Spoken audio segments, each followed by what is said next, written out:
अस्सलाम वालेकुम, मेरा नाम है रमशा इकबाल और आज हम लोग चैप्टर नंबर 2 स्टार्ट करने वाले हैं। और आज हमारे चैप्टर का नाम है बायोडाइवर्सिटी। ठीक है, बायो का मतलब आपको पता है कि लाइफ होता है और डाइवर्सिटी होती है वास्ट अमाउंट।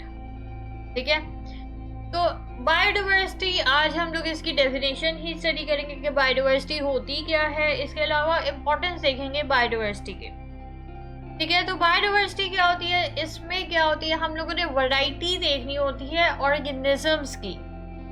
डाइवर्सिटी है ना, तो वैरायटी हम देखेंगे किसकी, ऑर्गेनिजम्स की पर्टिकुलर एरिया में। अब बायोडाइवर्सिटी में अगर हम रेंज के लिहाज से बात करें तो बायोडाइवर्सिटी पूरा जितना भी हमारा ये एटमॉस्फेयर इकोसिस्टम है, ये सारा बायोस्फीयर जो आता है, इसमें जितनी भी डाइवर्सिटी है वो सारी इंक्लूड है। अब इसमें इतने ज़्यादा ऑर्गेनिजम्स हैं, इसमें माइक्रो ऑर्गेनिजम्स आते हैं, इसमें प्लांट्स आते हैं, एनिमल्स आते हैं, ह्यूमंस आते हैं। ये सारी जितनी भी बायोडाइवर्सिटी है, फिशेस वगैरह आती हैं, मेरीन लाइफ सारी आती है, ये सारी बायोडाइवर्सिटी है। ठीक है, तो इसको हम लोग मेजर किस तरह से करते हैं बायोडाइवर्सिटी को। एक तो ये है कि अगर हम लोग कोई पर्टिकुलर, अब एक ही एरिया से ऐसा ऐसा करके सारे एरियाज को हम लोग काउंट करेंगे ना, पर्टिकुलर एरिया में हम लोग क्या देखते हैं, सबसे पहले तो नंबर देखते हैं। हम लोग मेजर कर सकते हैं जितने भी नंबर हैं उन पर्टिकुलर ऑर्गेनिजम्स का पर्टिकुलर एरिया के अंदर। अब एक पर्टिकुलर एरिया के अंदर भी इतने ज़्यादा ऑर्गेनिजम्स प्रेजेंट होते हैं। ठीक है, तो ये सारी, एक तो ये है कि हम उन पर्टिकुलर जितने भी ऑर्गेनिजम्स हैं उनका नंबर डिटेक्ट करें।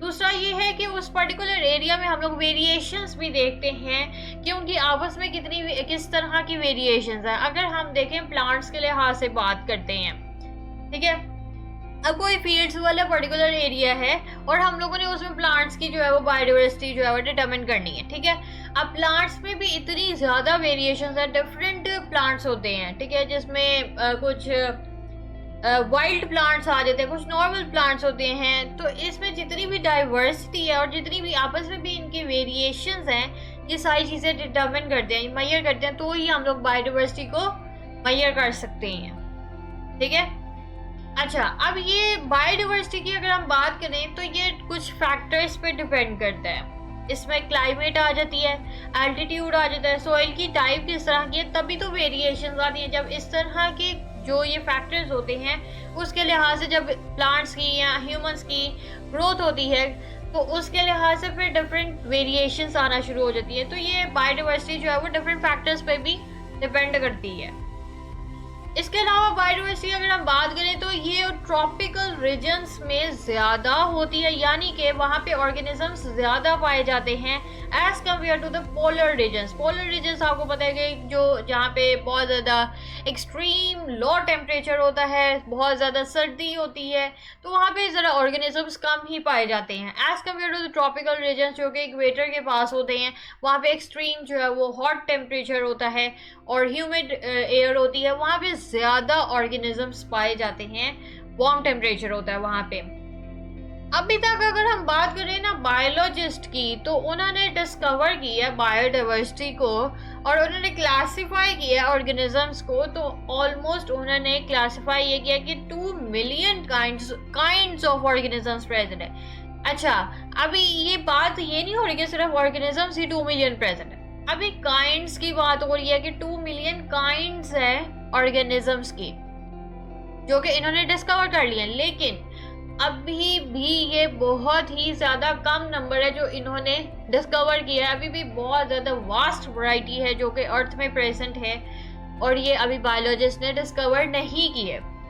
ठीक है, तो बहुत ज़्यादा वास्ट अमाउंट ऑफ बायोडाइवर्सिटी है जो कि अर्थ में प्रेजेंट है। अब अगर हम बात करते हैं इंपॉर्टेंस ऑफ बायोडाइवर्सिटी, या बायोडाइवर्सिटी का आपको पता लग गया कि इसमें होता क्या है, इसमें ऑर्गेनिजम्स के जितनी भी वैरायटी होती है उसको हम लोगों ने देखना होता है। अच्छा, इम्पोर्टेंस क्या आती है बायोडाइवर्सिटी की। बायोडाइवर्सिटी हमें बहुत ज़्यादा इम्पोर्टेंट या असेंशियल जितने भी रिसोर्सेज हैं वो प्रोवाइड करता है, जितनी भी इम्पोर्टेंट सर्विसेज हैं ह्यूमंस को भी प्रोवाइड करता है, प्लांट्स को भी प्रोवाइड करता है। किस तरह से प्रोवाइड करता है, इसमें सबसे पहले इम्पोर्टेंस आती है इकोसिस्टम स्टेबिलिटी। अच्छा, बायोडाइवर्सिटी क्या करती है, बायोडाइवर्सिटी असल में बायोडाइवर्सिटी क्या है, ऑर्गेनिजम्स का है ना, डिफरेंट काइंड्स होती हैं ऑर्गेनिजम्स की, ठीक है। तो ये इकोसिस्टम की बैलेंसिंग में काम करते हैं। किस तरह से बैलेंसिंग, आपको पता है कि हम लोग एनिमल्स खाते हैं, तो एनिमल्स किसके अंदर जा रहे हैं, ह्यूमंस के अंदर जा रहे हैं। जब ह्यूमंस की डेथ होती है तो हमें डिकम्पोजर्स खाते हैं, इंसेक्ट्स वगैरह खाते हैं, ठीक है। फिर उसके बाद इंसेक्ट्स कौन कौन खाता है, इंसेक्ट्स को वो सारे आ जाते हैं, कंज्यूमर्स आ जाते हैं, ठीक है। कंज्यूमर्स को कौन खाता है, कंज्यूमर्स को आगे फर्दर कार्निवोर्स खाते हैं, कार्निवोर्स को फर्दर आगे फिर ह्यूमंस खा लेते हैं। तो इस तरह से पूरी इकोसिस्टम की बैलेंसिंग चल रही है, जितनी भी है चल रही है, ठीक है। तो मेंटेन रहता है इकोसिस्टम इस तरह से। दूसरा ये है कि बायोडाइवर्सिटी जो है बायोजियोकेमिकल साइकिल्स में भी इसका इम्पोर्टेंट रोल है। जैसे कि यहाँ पे एग्जांपल दी हुई है, कार्बन साइकिल है, नाइट्रोजन साइकिल है, इसके अलावा फॉस्फोरस साइकिल होता है, सल्फर साइकिल होता है, डिफरेंट साइकिल्स भी चल रही हैं। अब ये कार्बन साइकिल क्या है, नाइट्रोजन साइकिल क्या है, ये आप आगे जाके डिटेल में स्टडी करेंगे, तो अभी मैं आपको नहीं बढ़ा रही। सिंपल इसमें यही है कि ऑर्गेनिजम्स आपस में कनेक्ट करते हैं और कार्बन डाइऑक्साइड जो है वो पूरे इकोसिस्टम में ट्रैवल करती है, एटमॉस्फेयर में जाती है, हमारे अंदर जाती है, हम लोग उसको रिलीज करते हैं, प्लांट्स अपने अंदर लेके जाएंगे, प्लांट्स उसको रिलीज करते हैं। तो इस तरह से पूरा एक कार्बन साइकिल चल रहा होता है और इसी तरह एक नाइट्रोजन साइकिल भी चलता है, ठीक है। तो उसमें भी बायोडाइवर्सिटी का इंपॉर्टेंट रोल है, क्योंकि सारे ऑर्गेनिजम्स आपस में लिंक है कर रहे होते हैं, ठीक है। दूसरा हमारे पास इंपॉर्टेंस आती है क्लाइमेट की रेगुलेशन। अब आपको पता है कि प्लांट्स हैं, एल्गी है, वो सारे कार्बन डाइऑक्साइड को एब्जॉर्ब करते हैं, यानी कि इनटेक करते हैं। तो इससे क्या होता है कि क्लाइमेट भी बैलेंस रहता है, वरना तो कार्बन डाइऑक्साइड तो हवा में बहुत ज़्यादा हो जाए। क्यों? वो इसलिए कि ह्यूमंस, आपको पता है कि ऑक्सीजन अंदर लेके जाते हैं और कार्बन डाइऑक्साइड एक्सहेल करते हैं, बाहर लेके आते हैं, ठीक है। तो अगर ह्यूमंस इतनी ज़्यादा एक्सहेल करेंगे कार्बन डाइऑक्साइड को, तो आपको पता है एटमॉस्फेयर में बहुत ज़्यादा कार्बन डाइऑक्साइड फिर मौजूद होगी, जिसकी वजह से वो आगे नुकसान भी करेगी। तो प्लांट्स क्या करते हैं, उसी कार्बन डाइऑक्साइड को क्या करते हैं, एब्जॉर्ब करते हैं। तो इस तरह से क्लाइमेट की बैलेंसिंग भी रहती है। तीसरा हमारे पास इंपॉर्टेंस आती है बायोडाइवर्सिटी की, वो है नेचुरल रिसोर्सेज। बायोडाइवर्सिटी में हमें बहुत ज़्यादा रिसोर्सेज प्रोवाइड किए हैं बायोडाइवर्सिटी ने, जिसमें इसकी अगर हम रेंज की बात करें तो इसमें रेंज आती है फूड से लेके मेडिसिन वगैरह, जो भी फूड हम इनटेक करते हैं उधर से लेके, अगर हम बात करें बिल्डिंग मटेरियल्स भी, अगर हम जो भी बनाते हैं, फ्यूल वगैरह है, ये सारी चीज़ें, ये इसके दरमियान में जितनी भी रेंज आती है, जितने भी रिसोर्सेज आते हैं, ये बायोडाइवर्सिटी हमें प्रोवाइड करती है, ठीक है। आपको पता है कि अगर हम ह्यूमंस के लिहाज से ही बात करें, हम एनिमल्स का क्या वो लेते हैं, ऊपर वाली खाल वगैरह लेते हैं, उससे क्या होता है कि हम लोग डिफरेंट अपनी ब्लैंकेट्स वगैरह बनाते हैं, तो डिफरेंट चीज़ें हम लोग यूज़ करते हैं। तो इस तरह से डिफरेंट ये रिसोर्सेज प्रोवाइड कर रहे हैं। इसके अलावा फूड की बात करें तो फूड, आपको पता है कि हम लोग एनिमल्स को ही खा के जो है वो फूड लेते हैं। तो इसमें डिफरेंट रिसोर्सेज है जो बायोडाइवर्सिटी जो है प्रोवाइड करती है हमें।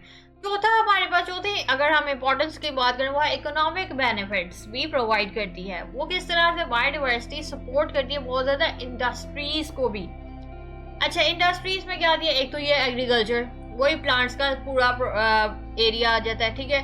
टूरिज्म, अच्छा टूरिज्म के साथ क्या कनेक्शन है, टूरिज्म आपको पता है क्या होता है कि वो वाली इंडस्ट्रीज आती हैं जो कि टूरिस्ट को सारी वो ट्रांसपोर्ट सिस्टम्स देती हैं ताकि वो टूर करें थ्रू आउट द वर्ल्ड, जिधर भी उधर ने करना है। तो टूरिज्म ने क्या करना होता है, इस तरह की डिफरेंट चीज़ें प्रोवाइड करनी, व्हीकल्स वगैरह प्रोवाइड करनी होती है ट्रांसपोर्टेशन के लिए। तो उसमें भी बायोडाइवर्सिटी जो है वो इंपॉर्टेंट रोल प्ले करती है। इसके अलावा फार्मास्यूटिकल आती है, फार्मास्यूटिकल होती है ड्रग्स वाली इंडस्ट्रीज, तो उसमें भी बायोडाइवर्सिटी का इंपॉर्टेंट रोल है। वो किस तरह से है, अच्छा ड्रग्स के लिहाज से जो है वो हम लोग क्या करते हैं, डिफरेंट जो प्लांट्स आते हैं उधर से हम लोग डिफरेंट ड्रग्स बनाते हैं। जैसे कि हम लोगों ने फर्स्ट चैप्टर में पढ़ा था मलेरिया वाले में, उसमें आपको पता है कि क्विनिन हम लोगों ने जो है बनाई थी, ड्रग थी, जिससे मलेरिया को स्टार्टिंग के जो सदी थी उसमें जो है वो उसको यूज़ किया जाता था ताकि मलेरिया को ट्रीट किया जाए। तो वो क्विनिन भी जो है वो एक ड्रग है जो कि बार्क से, ट्री की बार्क से बनाई गई थी, ठीक है। तो इस तरह से डिफरेंट हम लोग जो है वो ड्रग्स वगैरह में भी यूज़ करते हैं और बायोडाइवर्सिटी उसमें इन्वॉल्व होती है, ठीक है, क्योंकि सारे ऑर्गेनिजम्स को ही हम यूज़ करके डिफरेंट चीज़ें बनाते हैं। अब मैं आपको बुक्स से पढ़ा देती हूँ, बहुत ही ईजी सा टॉपिक था ये, और ये आप अपनी वर्डिंग में भी लिख सकते हैं।